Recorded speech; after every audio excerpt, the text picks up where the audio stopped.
Olá, épicos! Estamos no ar com o último programa dos melhores momentos de 2017. E na próxima semana eu volto com muita coisa nova e muita novidade. Mas enquanto isso não chega, eu separei aqui algumas matérias que eu fiz na rua. Você sabe qual é a diferença entre pichação e grafite? Não? Olha só essa matéria.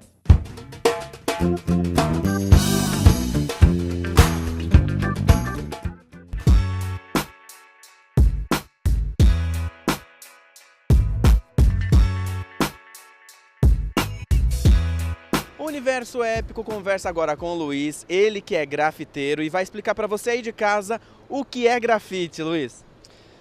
Grafite são intervenções públicas com arte em espaços que estão expostos para todos os transeuntes, ou seja, a partir do momento que ele passou para dentro de algum lugar, ele já não é grafite. Só se legitima grafite trabalhos que são feitos em local público em que qualquer cidadão pode passar por ali. É arte urbana. Arte urbana e grafite são coisas diferentes, porém que se conversam no mesmo espaço. Se existe um corpo da arte urbana, existe um coração e um cérebro chamado grafite. E aí tem a pichação, né, que muita gente vê aí como um lado mais marginalizado, né, mas também é arte, né? Sim, a pichação ela está no mesmo espaço do que o grafite, né, que são espaços públicos, e as intenções elas são diferentes, porém elas se parecem muito, né? A pichação ela é um manifesto. A pichação ela tem a intenção de entrar, transgredir e provocar. É uma arte que é uma arte por conta do processo criativo que é desenvolvido, né, as marcas de pichação a partir de uma tipografia, né, de uma caligrafia, uma tipografia urbana, e essa tipografia ela é carimbada no máximo de locais possíveis da cidade, em que aquele local ele tem a maior repercussão, e o que conta com a pichação é a questão do desafio, como que é a dificuldade de chegar naquele espaço. Então é uma tipografia desenvolvida e que aquilo é carimbado da mesma forma que o logotipo de uma empresa também é carimbado em vários locais, para aquilo ser reconhecido. Mas a diferença da pichação é que a pichação é para o movimento da pichação, é para o pichador. E sempre questionando essa selva de pedras que a gente vive, né? A pichação ela não tem intenção de agradar, ela sempre quer provocar. E por falar nisso, né, essa selva de pedra, aqui debaixo do viaduto, né, aqui da BAN, quantos artistas participaram, né, quantos grafiteiros participaram, quantas obras tem aqui, né, das mais variadas? Sim. Bom, aqui no projeto das pilastras foram convidados uma média de 25 grafiteiros para fazer esses trabalhos maiores, desenvolvidos, com mais tempo. Todo mundo recebeu um incentivo de material, um incentivo de permanência durante a atividade, permanência na cidade, custeamento para poder chegar até aqui. Além das sopas de letras, que a gente fala que é um estilo de grafite que é só o lance da letra pintada, como a gente vê nos dois extremos, que são artistas são espaços que foram abertos e também com artistas convidados. Então acho que somando aqui ao todo dá mais de 50 pessoas participando dessa ocupação de grafite aqui debaixo daqui da BAN. E olha só, bem aqui no fundo, a gente consegue ver o grafite do Luiz. E Luiz, você tem aí uma característica, né, que você gosta de fazer grafites mais reais, é isso? Isso aí, eu venho trabalhando com uma linha de retrato, buscado mais pro lance do realista, e com o material que eu tenho trabalhado mais agora é o lance do rolinho, o látex e o extensor. Que se tem elementos técnicos do grafite que são sempre utilizados é o spray e a tinta de rolinho. Porque a tinta de rolinho, tinta de parede, é a tinta de parede na parede mesmo. Dando um novo formato, aquilo ganha vida. E você pode perceber que nos trabalhos sempre tem remetendo a isso. São as latinhas de spray, é o biquinho caindo, o meu trabalho lá que tem a moça segurando o spray e tal. Porque é isso que rege, tudo começou com o spray. Mas eu tenho trabalhado a parte da pintura com o lance de látex, que eu trago um pouco da técnica de arte clássica, mas com uma linguagem urbana, com a ferramenta que se usa tanto no picho quanto no grafite, e trazer como uma linguagem minha e sempre conversando aí com com o movimento que a gente representa, que é o grafite. Há quanto tempo você está no grafite? Bom, entrei no mundo do grafite em 2004, desde 2004 até 2010 eu vim tendo uma parcela de estudo. A partir de 2010 eu comecei a desenvolver de maneira coesa os meus trabalhos aí.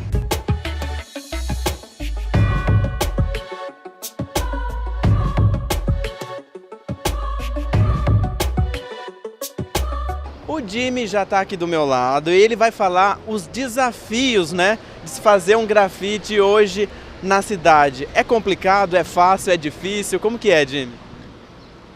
Depende da situação, assim, né? O grafite ele tem várias maneiras de ser feito, né? Ele pode ser feito com autorização e pode ser feito de forma ilegal também.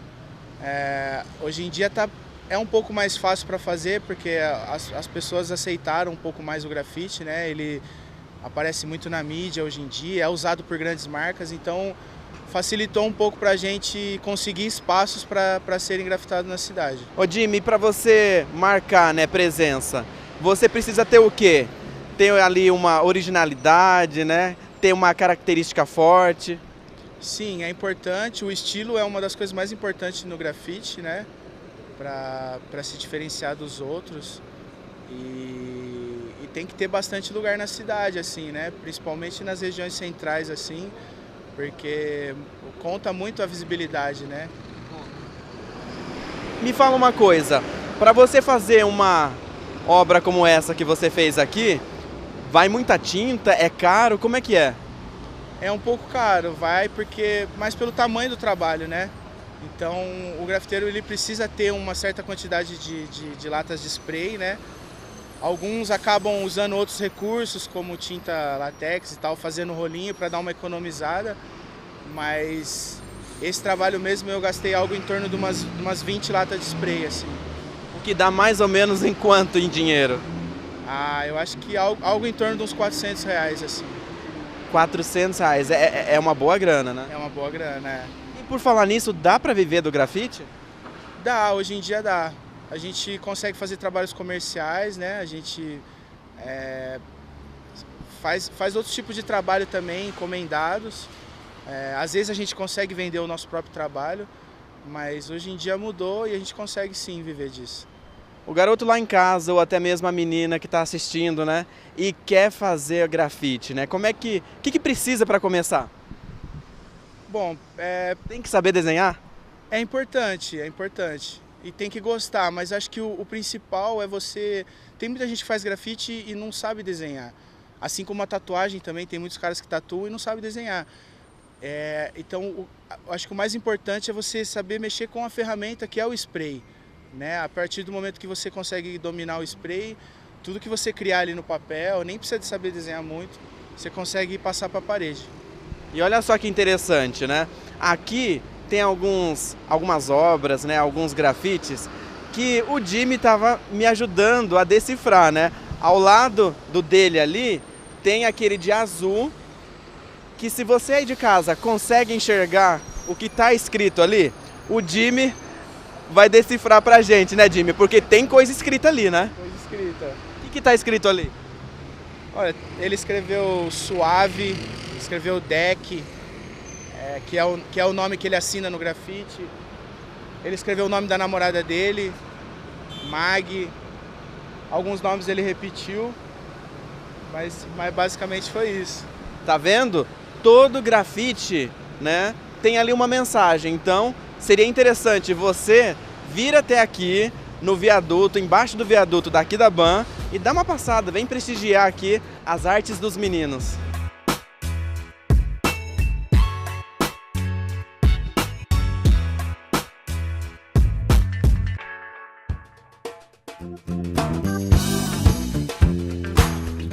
O Universo Épico veio até o bairro Nova Campinas e a gente veio aqui para bater um papo com Matheus Mello. Você não sabe quem é Matheus Mello? Eu vou te apresentar. Olha aqui, Matheus Melo, ele que é campeão mundial de skate amador, não é isso? Isso. Sou skatista aí desde os 5 anos de idade, desde então nunca mais parei. Infelizmente em 2014 acabei fraturando a perna, perdi 1 ano aí, mas a gente se recuperou, estamos aí de novo na caminhada e se Deus quiser agora a profissionalização vai vir à tona. Quem não te conhece, você começou aos 5 anos de idade, né? Pô, eu tava na cidade do meu pai, que é Piracicaba, visitei a pista de skate da Rua do Porto, acabei gostando, já me identifiquei com o esporte, pedi um skate de presente e ganhei um skate e desde então nunca mais consegui parar. Quem começa desde pequeno não para. Ah, não. Geralmente é bem difícil. Lógico, tudo tem seus poréns, mas a gente tá lá. Vamos conseguir chegar onde a gente quer. E você é amador e manda bem no bowl, né? Qual que é a diferença entre o street, o bowl? Assim, o bowl é transição, né? Mesclado de transição. É bowl park, essas paradas. Street é mais uma parada que é no chão. Uma rua, assim, a gente chega, vai pular uma escada, vai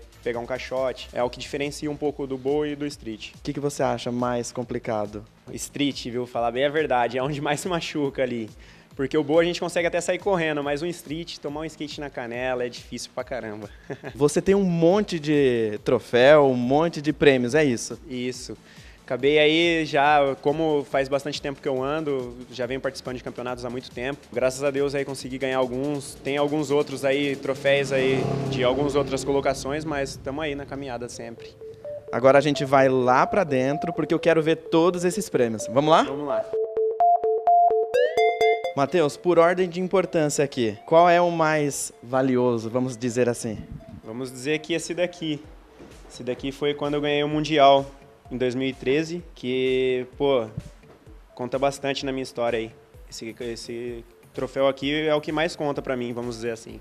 E nesse dia, tem alguma história que você possa contar pra gente, de alguma dificuldade, curiosidade, alguma situação engraçada? Pô, é engraçado porque já faz 3 anos que eu vinha competindo no mesmo evento, sempre batendo ali na porta, sempre batendo, até que esse dia acabou que eu tava meio inspirado, juntou com a galera, a vibe de todo mundo e acabei ganhando e, pô, foi a melhor coisa do mundo. Tem um diferente aqui, né, que tem um formato de caveira. O que é esse daqui? É um pedaço de shape, na verdade. A galera cortou e fez um troféuzinho aí, mais roots, vamos dizer assim.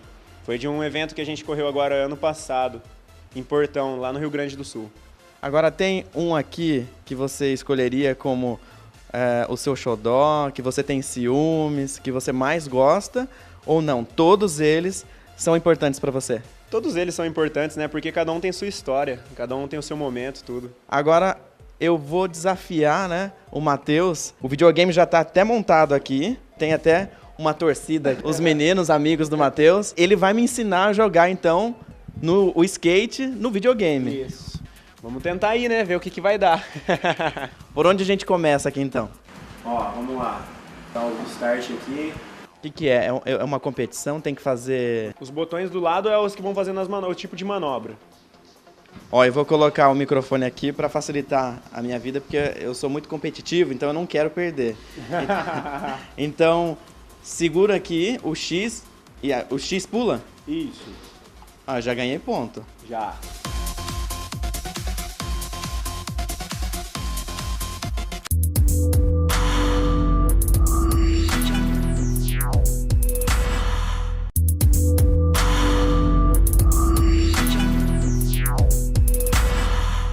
E agora a gente está no ambiente, que é o ambiente do Matheus. Estou um pouco mais familiarizado agora a gente fica mais tranquilo. Agora, Matheus, fala pra gente, quem quiser começar a andar de skate, do que precisa? Equipamento de segurança, que é o principal, porque a gente cai bastante mesmo. Treinar, persistir para conseguir chegar àquilo que você quer. E as manobras, elas são difíceis? Não tanto. Acaba que algumas manobras demoram um pouquinho mais de tempo, porque você tem que treinar bastante. Mas tem umas manobras que acabam saindo um pouquinho mais fácil ali, no comecinho. Fala umas duas básicas pra gente. Pra galera começar, é o ollie e o varial. Sempre. São as duas primeiras manobras que todo mundo vai pegar um skate e vai tentar. Sempre. E agora, duas difíceis. Duas bem complicadas, a 540, manobras de giro, que consegue tirar o skate do pé, que você gira com o corpo, faz rotações às vezes no mesmo lugar. São tipos de manobras um pouco mais complicadas. Essa 540 foi a que você conseguiu fazer lá no campeonato e, né, te rendeu o prêmio, né? Sim, foi o que acabou, porque assim, 3 anos eu fiquei tentando a mesma manobra e não consegui. No ano que eu consegui, acabei ganhando o Mundial. Bom, agora chega de papo, eu quero ver o Matheus na pista. Vamos lá? Vamos lá, vamos que vamos.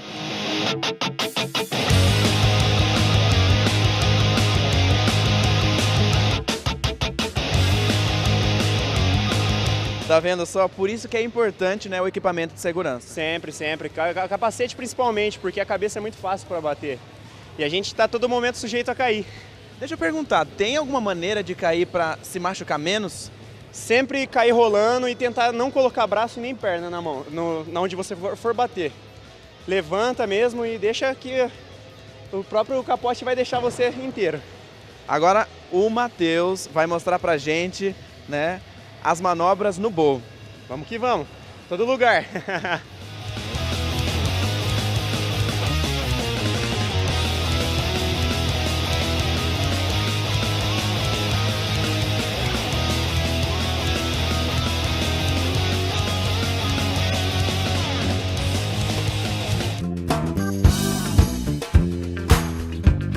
E agora a gente vai falar sobre jogos para celulares. O Vitor já está aqui no estúdio comigo. Ele, que é da empresa Crazy Dino, vai falar dos jogos que a empresa já publicou. Fala de um deles pra gente. Bom, um jogo que a gente publicou se chama Cute Sleep Chickens. Ele é um jogo onde você tem vários desafios, várias fases, e você tem que avançar nessas fases usando um canhão. E com esse canhão você vai atirar galos nas galinhas, e as galinhas vão acordar com os galos. Então o seu objetivo é ir vencendo os quebra-cabeças, né? Cada fase tem uma coisa diferente, tem fase que se mexe, tem fase que tem coisas que quicam, e elas vão ficando sempre mais complexas e malucas. E nesse jogo a gente trouxe toda uma ambientação de uma fazenda, é uma ideia um pouco diferente, assim. A gente foi jogando ideias e acabou criando esse mundo meio diferente, onde a gente tem que acordar as galinhas, por isso o nome. Na hora de criar o game, né? Como que vocês fazem? Vocês são você e mais dois, né? Isso. Na equipe. Vocês sentam, conversam e fazem ali uma reunião? Sim, normalmente a gente senta, a gente chama de brainstorm. A gente começa a pesquisar coisas que são tendência, começa a procurar referências. Às vezes a gente tem ideias que já estavam na nossa cabeça, a gente sonha com alguma ideia e fala, e solta ali, vê o que acontece, vai que os outros gostam. Né? Ah, vai que isso dá um bom game, né? Isso, vai que sai um jogo legal. A gente escreve algumas ideias, normalmente durante o processo de outros jogos a gente já está escrevendo algumas ideias, vai anotando. Aí a gente pega tudo isso e começa a discutir. Tem vezes que a gente pesquisa tipos de jogos que são mais simples a gente fazer, dependendo do tempo que a gente tem para fazer o jogo. Então, por exemplo, esse jogo aí da galinha, Cute Sleepy Chicken, é um jogo que pra gente a ideia era relativamente simples, que é basicamente usar a física de queda do personagem, fazer colisões e assim vai reagindo para ganhar os pontos e vencer passando de fase. Tem uma inspiração? Não, foi loucura mesmo. A ideia por trás era simplesmente a mecânica simples, porque a gente queria fazer o jogo em um mês. Então a gente procurou um jogo que não fosse tão difícil para fazer, que aproveitasse as habilidades que a gente já tinha na época. Nossa, vocês fizeram em um mês. Aproximadamente. Nossa. Passou um pouquinho, mas a meta Normalmente era terminar em um mês. demora quanto tempo para se criar um game? Depende da proposta. Depende da proposta. Essa é uma das coisas que a gente discute antes de começar. Quanto tempo a gente vai se dedicar nesse jogo? A gente quer ficar um ano nesse jogo? A gente quer ficar um mês? A gente quer ficar uma semana? A gente já participou de campeonatos onde a gente fez o jogo durante uma semana. Enquanto que esse a gente fez em um mês. Então, depende muito de cada caso. Você é o responsável por desenhar o jogo, né? Isso. É uma parte difícil ou não? É uma das partes mais tranquilas? Eu acho que fazer jogo, de modo geral, não é uma coisa tão difícil. O que falta, assim, o que torna difícil, na verdade, depende da sua audácia em cima desse jogo. Então, como a gente quis fazer um jogo de um mês, eu peguei o que eu sabia fazer e apliquei. Eu pensei assim, eu não vou fazer uma arte muito complexa e também não vou fazer uma arte muito simples, vou fazer uma arte relativamente bonita.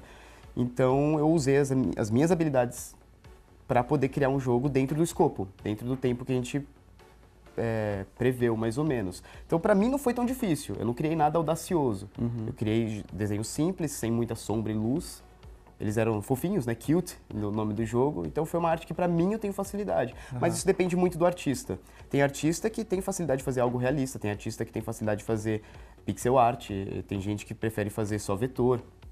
Eu me considero o tipo que é meio misturado, faz um pouquinho de cada caso. E cada vocês parte. pensam no público Sim. que vocês querem atingir? Por exemplo, esse game. É para que tipo de público? É um jogo casual, então ele não é um jogo para pessoas que gostam de ficar muito tempo no videogame, que gostam de ficar de desafios muito realistas ou de jogos muito difíceis. Ele é um jogo simples. Ele é um jogo para você jogar na fila de alguma coisa, no ônibus, na fila do banco, no banheiro. Ele é um jogo para você passar um tempo. Ele tem várias fases para você poder ficar sempre naquele joguinho, porque ele é divertido e vai avançando, mas ele é um jogo casual. O público é quem não tem tempo ou quem quer aproveitar o tempo perdido numa fila ou algum momento que não tem nada para fazer, para poder jogar um pouquinho. E de onde que você falou, não, a partir de agora eu quero trabalhar com games, né? Nossa, Como que começou? Isso foi quando eu tinha 15 anos, eu estava na escola e eu assisti uma palestra falando sobre desenvolvimento de jogos.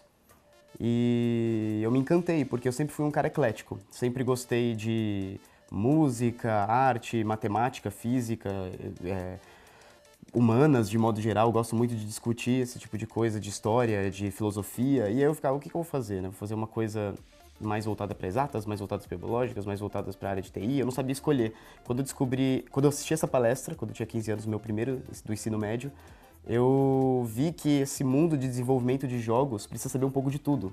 Então eu aprendi a programar, aprendi a desenhar, virei professor de programação na Super Geeks.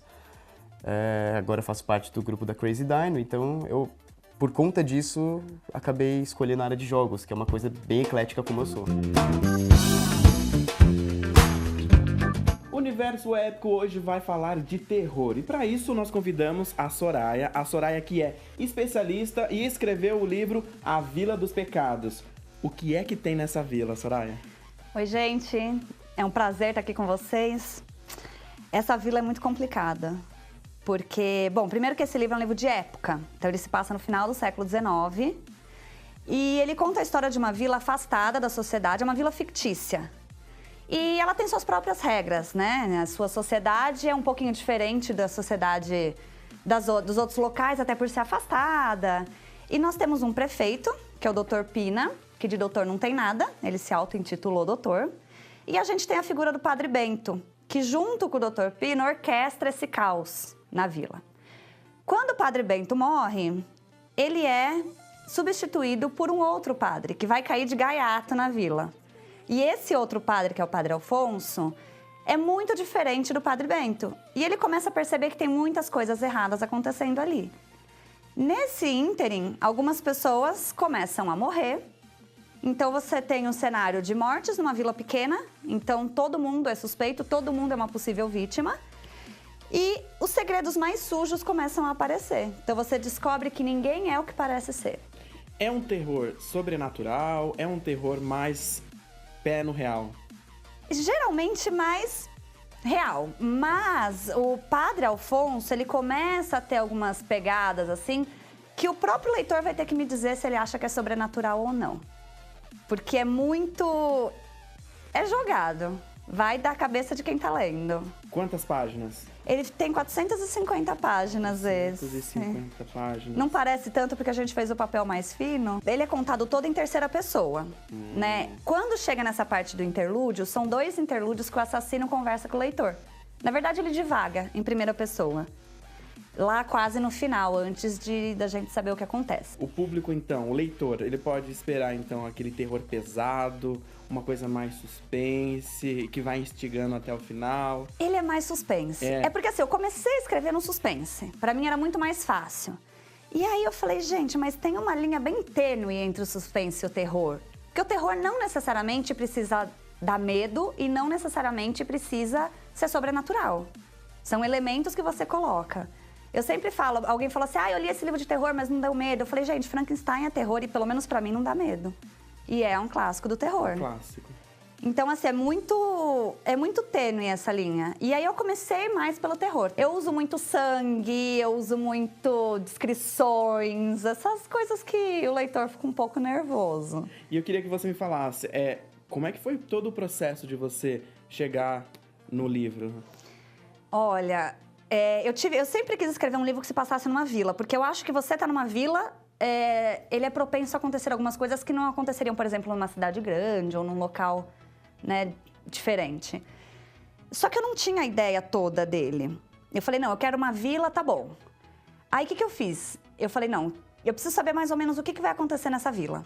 Aí eu faço um esqueleto, mais ou menos o que eu quero que aconteça e um ou outro personagem.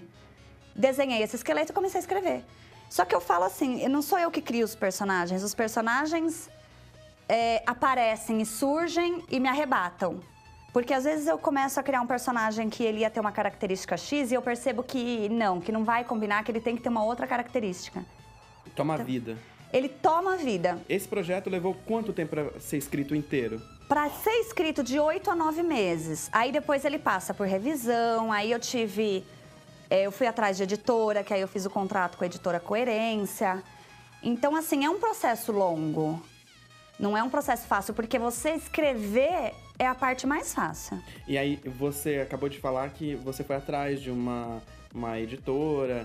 É uma editora que acreditou no seu projeto? Como é que foi? Porque normalmente a gente traz aqui no Universo Épico, sempre tem aquele escritor independente, né?